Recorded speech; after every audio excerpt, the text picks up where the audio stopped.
बच्चों, मेरा नाम है मोहित और आपका स्वागत है हमारे YouTube चैनल हिस्ट्री चैंपियन में। तो जैसा कि आप जानते हो, आपका जो पेपर होने वाला है जो इतिहास का, history of India pre historic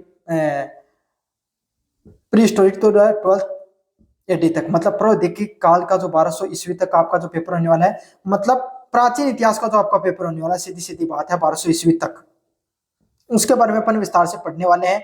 उसके सारे महत्वपूर्ण प्रश्न मैं आपको करवा रहा हूं। उसका अगला महत्वपूर्ण प्रश्न है, वैदिक कालीन समाज की धार्मिक, आर्थिक व राजनीतिक स्थिति पर चर्चा कीजिए। तो आपके सामने जो वैदिक कालीन जो समाज है, उसकी धार्मिक, आर्थिक व राजनीतिक स्थिति किस प्रकार रहती है, इसके ऊपर अपन विस्तार से चर्चा करेंगे। काफी ज्यादा महत्वपूर्ण प्रश्न है। बस आपको क्या करना है, वीडियो को लाइक कर देना है, चैनल को सब्सक्राइब कर देना और अपने दोस्तों को जरूर से शेयर कर देना। चलो शुरू करते हैं अपन। इससे पहले आपके सामने पीडीएफ है, या आपको हमारे टेलीग्राम चैनल पे देखने को मिल जाएगी। ये पीडीएफ आपको हमारे टेलीग्राम चैनल पे देखने को मिल जाएगी। और अन्य वीडियो देखना चाहते हो तो आपको क्या करना है, प्लेलिस्ट पे क्लिक करना है। डिस्क्रिप्शन में वहां पर मैंने प्लेलिस्ट का लिंक दे रखा, वहां पे अन्य वीडियो भी आपको देखने को मिल जाएंगे, जो यूनिट फर्स्ट से यूनिट सेकंड और यूनिट थर्ड तीनों यूनिट से संबंधित मैंने डाल रखे। मैराथन क्लास भी वहीं पर देखने को मिल जाती है। तो अपन विस्तार से पढ़े, वैदिक काल के पर पढ़ेंगे। हड़प्पा सभ्यता से संबंधित प्रश्न हमने पहले पढ़ लिया है। जो भारतीय प्राचीन इतिहास में वैदिक काल से जो हड़प्पा सभ्यता के बाद में अगला जो महत्वपूर्ण चरण आता है भारत के इतिहास को, जिसके बारे में अपन अध्ययन करते हैं, वो आता है वैदिक काल। वैदिक काल की शुरुआत है वो लगभग आपके सामने 1500 ईसा पूर्व से लेकर 600 ईसा पूर्व के बीच में देखने को मिलती है। हड़प्पा सभ्यता आपके सामने 2500 ईसा पूर्व से लेकर 1750 ईसा पूर्व के बीच का समय काल था। उसके बाद में आपके सामने हमारा जो हड़प्पा सभ्यता कालीन समय के बाद और वैदिक काल के बीच में कोई भी इतिहास का ज्ञात साक्ष्य नहीं देखने को मिलता है। उसके बाद में हमारे इतिहास के अंदर वेदों की रचना होती है। जिस समय वेदों की रचना होती है उसी को वैदिक काल के नाम से जाना जाता है। मतलब मनुष्य ने हड़प्पा सभ्यता में हमने देखा कि कैसे आपके सामने जो चित्रात्मक लिपि देखने को मिलती थी, जहां चित्रों के माध्यम से आपके सामने जो सारी प्रशासन चलता था, जो व्यापार चलता था। लेकिन बाद में जाकर आपके सामने जो वेदों की रचना की गई, मतलब भाषा का अब धीरे धीरे ज्ञान होना शुरू हो गया था। तो यह कब का समय है, 1500 ईसा पूर्व से लेकर 1600 ईसा पूर्व का समय है। और ये भारतीय इतिहास का सबसे महत्वपूर्ण समय है, जब भारत की इतिहास है वो चरम सीमा पर था, जिसका ज्ञान हमें वेदों से मिलता है। और ये उस समय के बारे में हमें कैसे पता चलता है, वेदों के माध्यम से उस समय के बारे में हमें पता चलता है। मोटे तौर पे अगर अपन देखें तो ऋग्वैदिक काल है वो 1500 से लेकर 1000 ईसा पूर्व तक का समय देखने को मिलता है। और मतलब वैदिक काल को अपन दो भागों में बांट देते हैं, ऋग्वैदिक काल और उत्तर वैदिक काल। ऋग्वैदिक काल में आपके सामने जो 1500 ईसा पूर्व से लेकर 1000 ईसा पूर्व तक, इस समय आपके सामने सिर्फ एकमात्र वेद देखने को मिलता था, ऋग्वेद। उसके बाद में उत्तर वैदिक काल, जहां पे आपका सामवेद, अथर्ववेद और यजुर्वेद जैसे और अन्य वेद हैं, उनका निर्माण किया गया। ये लगभग आपके सामने 1000 ईसा पूर्व से लेकर 1600 ईसा पूर्व के बीच का समय देखने को मिलता है। अब बात करें उस समय की धार्मिक स्थिति किस प्रकार से थी, इसके बारे में अगर विस्तार से पढ़े। ऋग्वैदिक काल में, इस काल में प्रकृति की पूजा प्रमुख रूप से हुआ करती थी। मतलब ऋग्वैदिक काल के बारे में अपन पढ़ते हैं तो हमें पता चलता है कि इस काल में किसकी पूजा हुआ करती थी, मुख्य रूप से प्रकृति की। प्रकृति को लोग है वो मुख्यतः पूजते थे, प्रकृति के बारे में लोग है वो मुख्यतः पूजा करते थे। क्यों? क्योंकि उस समय जो नए जो सभ्यताएं हैं, राज्य हैं, वो नए नए बसने शुरू हुए थे। लोगों ने मानव बस्तियों का निर्माण करना शुरू किया ही था। उस समय क्या हुआ करता था, लोगों ने कृषि करनी शुरू की थी। भाई जनसंख्या बढ़ी तो लोग शिकार पर ही तो नहीं काम चला सकते थे, तो लोगों ने कृषि करना शुरू किया। कृषि करना शुरू किया तो कृषि किस चीज पर निर्भर करती थी, प्रकृति पर। कभी बाढ़ आ गई तो आपके सामने क्या हुआ करती थी, बरसात है वो ज्यादा बरसात की वजह से नुकसान हो जाता था, कभी अकाल आ जाता था। तो अपने आसपास प्रकृति के वजह से ही लोगों का जीवन ज्यादा प्रभावित होता था। इसीलिए उन्होंने अपने ईश्वर अपने ईश्वर किसको माना, प्रकृति से संबंधित चीजों को। जैसे जो बरसात होती थी या बारिश नहीं होने की वजह से इन्होंने इंद्र भगवान को युद्ध व वर्षा का देवता माना। अपने जब वो बस्तियों में रहते थे, अलग अलग आपके सामने कबीलों में जब लोग रहते थे, तो कबीलों के बीच में अक्सर लड़ाइयां भी हो जाती थी अपने क्षेत्र को लेकर। तो इसीलिए उन्होंने युद्ध और बरसात के लिए कौन से देवता की बारे में विवेचना की, किस देवता के बारे में अपना सोचा एक देवता बनाया जिसका नाम इंद्र था। एक और इन्होंने देवता बनाया जो कौन था? अग्नि। क्योंकि उस समय अग्नि का आविष्कार हो चुका था, लोग हैं वो अपना खाना पकाने के लिए, शिकार का मांस है उसको पकाने के लिए किसका प्रयोग किया करते थे? अग्नि है उसका प्रयोग किया करते थे। जहां पर देवता व मनुष्य के बीच में मध्यस्थता देखने को मिलती है। मतलब अग्नि के माध्यम से, अग्नि को इंसान है वो एक बहुत ही ज्यादा उस समय क्या, एक बहुत ही जब शानदार चीज माना करता था, मतलब उसका बहुत ज्यादा महत्व था। क्यों? क्योंकि अग्नि उनके लिए एक चमत्कार जैसी चीज थी। जो कोई खाना, जो वो मांस कच्चा लेकर आए, उसको उन्होंने उस पर पकाया और उसका स्वाद बढ़ गया, तो उनके अनुसार वो एक चमत्कारिक चीज थी। इसीलिए उन्होंने अग्नि को किससे जोड़ा? ईश्वर से जोड़ा। भाई चमत्कार ही चमत्कार से जोड़ सकती है। समझ में आ गया? आज भी अपन देखते हो, जब आप हवन कराते हो, यज्ञ करवाते हो, क्या पता चलता है? अग्नि में ही चीजों को प्रज्वलित किया जाता है, किया जाता ना, है ना? अग्नि का हर जगह महत्व है। तो इसीलिए क्या किया गया? अग्नि को आपके सामने देवता व ईश्वर के बीच में मध्यस्थता करने के लिए बीच का माध्यम चुना गया। फिर उन्होंने एक और देवता चुना, किसको? वरुण। वरुण मतलब पानी, जल। क्योंकि उस समय का जो जीवन है वो बिना जल के बिना संभव नहीं था। आज का समय भी जीवन बिना जल के संभव नहीं है। जिन्हें उन्होंने नैतिक व्यवस्था के देवता के रूप में माना। वरुण देवता को किस रूप में माना? एक ऐसे देवता जो जल है आपके सामने, और नैतिकता को भी मानते हैं। मतलब जीवन को धर्म के अनुसार चलना चाहिए, जीवन को व्यवस्थित तरीके से जीना चाहिए। नैतिकता के देवता वरुण कहलाए। सूर्य व उषा जैसी आपके सामने देवियों की उपासना की जाती थी। और सूर्य ईश्वर की, भाई इंसान को ऊर्जा कौन देता था? सूर्य देता था, तो भी उन्होंने उनको ईश्वर माना। और उषा जैसी, मतलब प्रकृति है, उसको उन्होंने उषा जैसी देवियों की भी उपासना की जाती थी। वैदिक काल में यज्ञ और आहुतियां प्रमुख धार्मिक अनुष्ठान थे। मतलब उस समय अगर विस्तार से पढ़ें तो यज्ञ और आहुतियां हैं वो सबसे मुख्य रूप से ऐसी चीजें थी जिनका प्रयोग किया जाता था देवताओं की पूजा के लिए। किसका? यज्ञ और आहुतियां हैं, स्तुतियां हैं या आहुतियां हैं, उनका प्रयोग किया जाता था। मतलब अलग अलग प्रकार के मंत्रों के वाचन के माध्यम से, यज्ञ के माध्यम से ईश्वर है उसकी प्राप्ति करने की बात की जाती थी। और धार्मिक अनुष्ठान भी देखने को मिलते थे।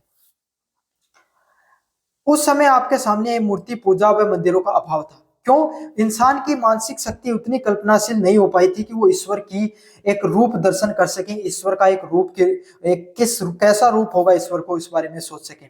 बस वो अपने आसपास की जो प्रकृति की चीजें थी जिनसे उनका जीवन प्रभावित होता था, उसी को वो क्या मान लेते थे? देवता मान लेते थे।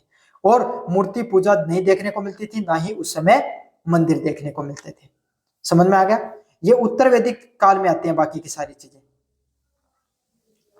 उत्तर वैदिक काल, उत्तर वैदिक काल में आपके सामने धार्मिक जटिलता बढ़ती है, जहां पर ब्रह्मा, विष्णु, महेश जैसे त्रिमूर्ति की अवधारणा का विकास हुआ। तो आज भी अपन कहते हो ना, तीन ईश्वर मुख्य रूप से माने जाते हैं अगर हिंदू धर्म को मानने वाले। ब्रह्मा, जिन्होंने पूरी सृष्टि की रचना की। विष्णु, जो इस दुनिया को चलाने का काम करते हैं, इस पूरी जो सृष्टि है इसको चलाने का काम करते हैं विष्णु। महेश, जिनको भगवान शिव के नाम से भी जाना जाता है, इन्होंने काल, समय व चक्र के देवता माना जाता है। तो उस समय आपके सामने तीन जो देवता हैं उनकी भी महत्व बढ़ा, ब्रह्मा, विष्णु, महेश। यज्ञों का अत्यधिक महत्व बढ़ा व अधिक विस्तृत और खर्चीले हो गए थे। मतलब पहले आपके समय यज्ञ सामान्य लोगों के लिए भी कर सकते थे, मतलब बहुत सामान्य थे। प्रकृति से संबंधित चीजों को उपयोग करके यज्ञ किए जाते थे। लेकिन यज्ञों का धीरे धीरे महत्व बढ़ने लगा। क्यों? क्योंकि राजा हैं वो, और जो कबीले के जो सरदार हुआ करते थे वो क्या करते थे? यज्ञ करवाने लगे, और उनके पास पैसा होता था तो वो बड़े बड़े यज्ञों का आयोजन करने लगे, जिसमें अश्वमेध जैसा यज्ञ है उनका विस्तार होता है। इससे जो आपके सामने यज्ञ क्या हुए? विस्तृत और खर्चीले हो गए, जिससे पुरोहित वर्ग की शक्ति में वृद्धि हुई। और आपके सामने भाई यज्ञ करवाता कौन था? ब्राह्मण वर्ग आपके सामने यज्ञ करवाते हैं। और जिनके पास भाई यज्ञ करवाने वाला गुरु दक्षिणा में ब्राह्मणों को पैसे भी देता था या कोई संसाधन देता था, इसलिए उनके पास संसाधन बढ़े और उनकी शक्ति में वृद्धि हुई। और धीरे धीरे कर्मकांडों की जो प्रधानता है वो देखने को मिलती है। अगले वाला है, फिर अगर विस्तार से पढ़ें तो आगे आता है आर्थिक स्थिति। लोगों की आर्थिक स्थिति कैसी थी उसके बारे में अपन विस्तार से देखेंगे। ऋग्वैदिक काल में अर्थव्यवस्था मुख्यतः पशुपालन पे आधारित हुआ करती थी। मतलब जो ऋग्वैदिक काल हुआ करता था वहां पर पशुपालन है वो किस पे हुआ करता था, मुख्य रूप से आपके सामने पशुपालन पर ही सारी अर्थव्यवस्था टिकी हुआ करती थी। मतलब लोग क्या करते थे, आपके सामने जो जानवर है उनको मतलब उनको पालते थे, उससे आपके सामने वो क्या है, कुछ पैसा है या संसाधन जुटाया करते थे, जिससे गाय का विशेष महत्व हुआ करता था। जिसमें क्या, गाय का महत्व हुआ करता था। क्यों भाई, गाय एक ऐसा पशु हुआ करता था जो क्या करती थी, दूध भी देती थी, समझ में, दूध से संबंधित चीजें भी बन सकती थी आपके सामने, उसको बेचा जा सकता था। और जो गाय से जो बछड़ा होता था उससे आपके सामने कृषि भी की जा सकती थी। तो उस समय सब आम जनता के लिए सबसे ज्यादा महत्वपूर्ण आपके सामने कौन सा पशु था, गाय थी। इसीलिए क्या बना दिया गया, गाय को हिंदू धर्म का एक मतलब एक सामान्य प्रतीक के रूप में भी जाना जाता है। हमारे जिसको अपन एक धर्म के जो पशु, धार्मिक पशु के रूप में भी गाय को देखा जाता है। क्यों देखा जाता है, अब अगर आपसे कोई पूछे तो इसीलिए देखा जाता है। क्यों, क्योंकि उस समय गाय का सबसे ज्यादा महत्व था। पशुपालन के बाद में दूसरी सबसे अद्वितीय व्यवसाय हुआ करता था कृषि। क्या है, दूसरा सबसे बड़ा व्यवसाय देखने को मिलता था। कृषि से वस्तु विनिमय जो प्रणाली वो प्रचलित थी। वस्तु विनिमय की प्रणाली क्या होती है, भाई आपके पास अगर 10 किलो गेहूं है, मुझे 10 किलो चावल चाहिए, तो रामलाल के पास 10 किलो गेहूं है, श्यामलाल के पास 10 किलो चावल है, आपस में एक्सचेंज कर लिया। उसको वस्तु विनिमय की प्रणाली के नाम से जाना जाता है। संपत्ति का मुख्य आधार क्या हुआ करता था, मतलब आज के समय भाई इंसान की संपत्ति पैसों में तोली जाती है, सोने में, जो आपके सामने घर हो गया, अचल संपत्ति और चल संपत्ति दो में मुख्यतः आपके सामने गिनी जाती है। उस समय किसी प्रकार की चल संपत्तियां नहीं हुआ करती थी। उस समय जिसके पास जितनी ज्यादा गाय है, जितनी ज्यादा पशुधन है, वो उतना ही ज्यादा अमीर हुआ करता था ऋग्वैदिक काल में। समझ में आ गया आपके सामने। अगले वाला पॉइंट आपके सामने उत्तर वैदिक काल। कृषि अर्थव्यवस्था का मुख्य आधार बन गई। मतलब पशुपालन से चीजें किस पे चली गई, कृषि पे चली गई। लोहे के औजारों का प्रयोग से कृषि उत्पादन में वृद्धि हुई। क्यों चली गई, क्योंकि भाई पशुधन है वो तो सीमित हुआ करता था। दूसरा आपके सामने क्या होने लगे, आपके सामने जो लोहे हैं, लोहे के औजार हैं वो आने लगे, और उसके प्रयोग से क्या होता आपके सामने, कृषि के उत्पादन में वृद्धि होती है। भाई लोहे के औजार आपके सामने आने लगे बाजार के अंदर, जिससे कृषि का उत्पादन में वृद्धि देखने को मिलती है। साथ के साथ देखने को मिला आपके सामने व्यापार और वाणिज्य का भी विस्तार। क्या क्या देखने को मिला, धीरे धीरे व्यापार और वाणिज्य, वो पहले वस्तु विनिमय पर आधार हुआ करता था, अब धीरे धीरे नए व्यवसायों का निर्माण होने लग गया, नए शिल्पों का निर्माण हो गया, जिससे जो पशुधन ऋग्वैदिक काल में सबसे महत्वपूर्ण क्या हुआ करता था आपके सामने, व्यवसाय हुआ करता था, वो अब भूमि और निजी संपत्ति के रूप में लेने लग गई। मतलब जिनके पास जितनी ज्यादा जमीन हुआ करती थी वो उतनी ज्यादा कृषि कर सकते थे, जितनी ज्यादा कृषि कर सकते थे उतनी आपके पास धन दौलत संपत्ति हुआ करती थी। तो पहले जो पशुधन निजी संपत्ति होती थी, वो अब भूमि है, उसने उसको निजी संपत्ति के रूप में ले लिया। राजनीतिक स्थिति की बात करें ऋग्वैदिक काल। राजनीतिक स्थिति किस प्रकार हुआ करती थी, मतलब लोग है वो समाज में किस प्रकार से रहा करते थे। राजनीतिक इकाई है वो जन या कबीलों की थी। मतलब राजनीतिक इकाई है वो कौन सी हुआ करती थी, कबीलों के रूप में उनको जाना जाता था, जिसको जन में मतलब अलग अलग कबीले, थोड़े से एक 100 लोगों का ग्रुप एक जगह रह रहा है, 100 ग्रुप लोगों का एक ग्रुप एक जगह रह रहा है, 100 लोगों का ग्रुप एक जगह रह रहा है, उसको क्या कहा जाता है, जन के नाम से जाना जाता है। और उस जन का मुखिया कौन हुआ करता था, राजा, राजन या गोपा के नाम से जाना जाता है। किस नाम से जाना जाता था उसको, राजन या गोपा के नाम से जाना जाता था। राजा की जो शक्ति हुआ करती थी वो सीमित थी, वह सभा व समिति जैसी जनजातीय परिषदों को देखने को मिलती थी।